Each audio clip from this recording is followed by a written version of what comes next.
Hi everybody, my name is Patrick Donohoe. I'm going to be presenting the introduction into the infinite banking concept.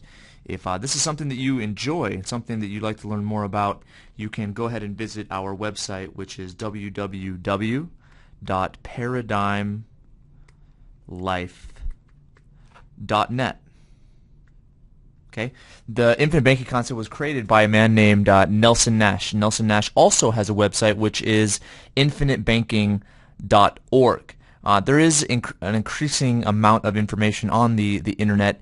We do have a pretty comprehensive blog. We have a podcast as well that discusses more in depth how the concept works. So here we go.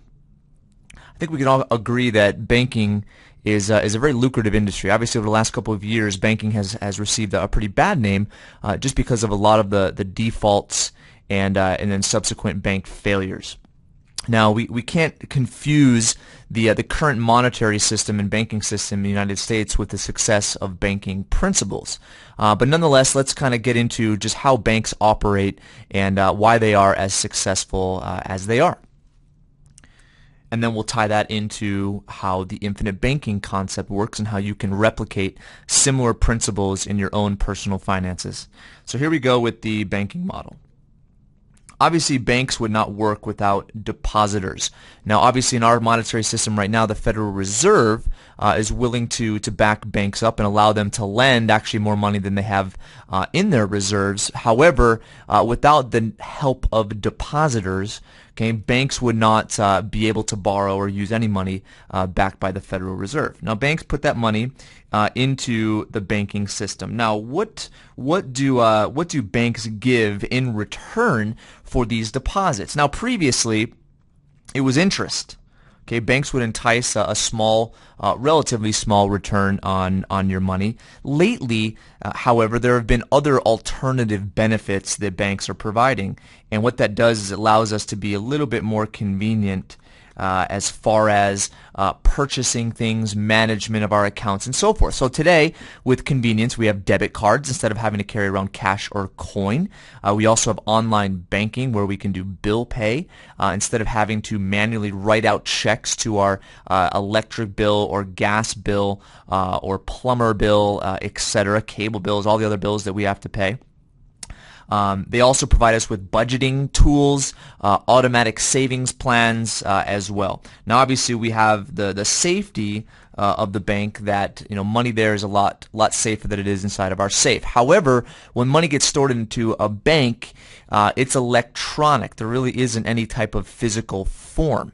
And if you look at the current dollars and cents, physical dollars and cents that are circulating in the economy, it's about 8% of the total money that's circulating in the economy, which is pretty surprising. And if you look at the economics behind that, that is kind of scary.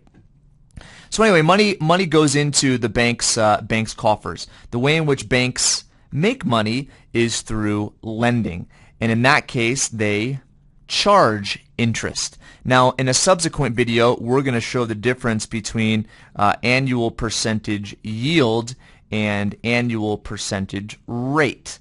And there is some stark differences that most people do not know about.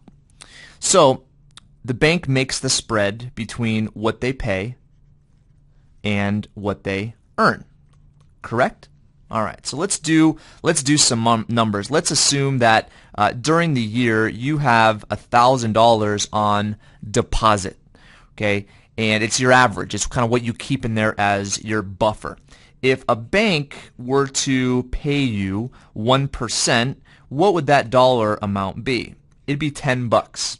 Okay, so during the year, banks would pay you $10, okay, on the average balance that you had of $1,000.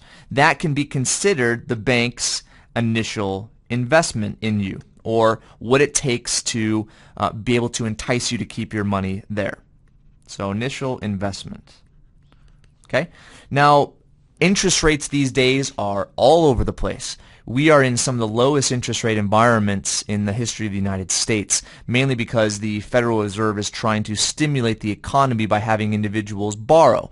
However, they're not being able to force banks to lend, and because of the last couple of years with borrowers being as unscrupulous as can be, banks do not want to lend because of fear of having them default as they have done in the recent years.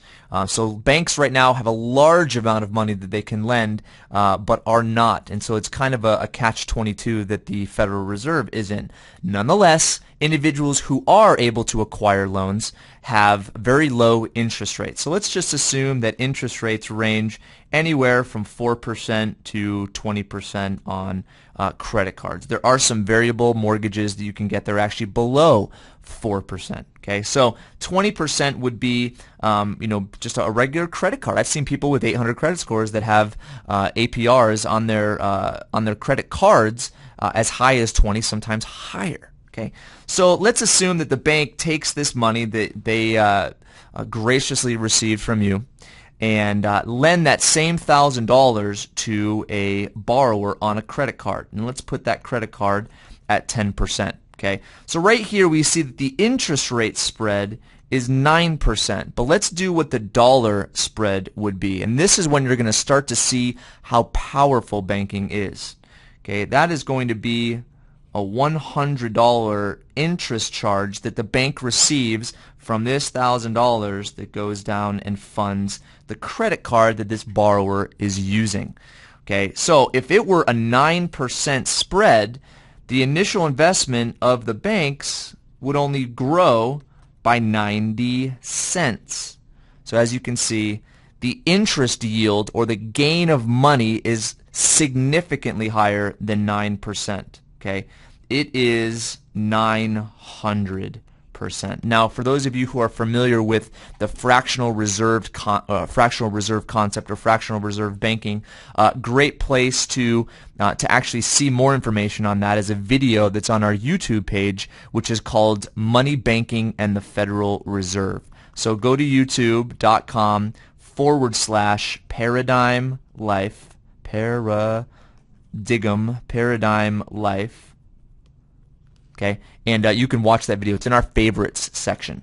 Okay, and it'll give you the history of how fractional reserve banking has come to be. So what this means is that the bank is required to keep of its loans 10% on deposit, which means this is at 1,000. So the total loans that a bank can have outstanding is 10,000, which makes the real spread of what the bank could create out of thin air at $9,000. Now, if you take that 9,000, multiply that by 10%, you have $900 that a bank is able to borrow. Okay, or I'm sorry, what a bank is able to lend and borrowers are subsequently able to use. Okay, so let's look at the return there. Now remember, what is the bank out of pocket? Okay, they're out of pocket $10. $10 to be able to receive a $9,000 profit. Okay, and that is ultimately going to be a whopping 8,900% rate of return. Okay. Now, on top of this, to add some insult to injury, we have to look at other methods that banks receive money on, which is the account fees that they charge. I have a neighbor, good kid, 23 years old, and is in school, going to be an engineer. But right now, he's working part-time at Wells Fargo, so he's living with his parents. And Wells Fargo is, it's all over here in Utah, and he works at one of the smaller branches. In the month of May, Wells Fargo, on its account fees, made just over $100,000. So this is May 2010. Okay, so $100,000 is pretty good, probably enough to cover their overhead. They don't even need to lend money out at interest. Okay, now who profits from these operations? The owners and the shareholders. Okay, most banks these days are owned, okay, publicly, which means by shareholders. So this is how the banking concept works. Okay, hope you guys have gotten some value out of this. This is our traditional banking model. The video that's going to come in conjunction with this one is going to talk about how you can implement these same principles in your own personal finances. So stick with us to the next video. Thanks.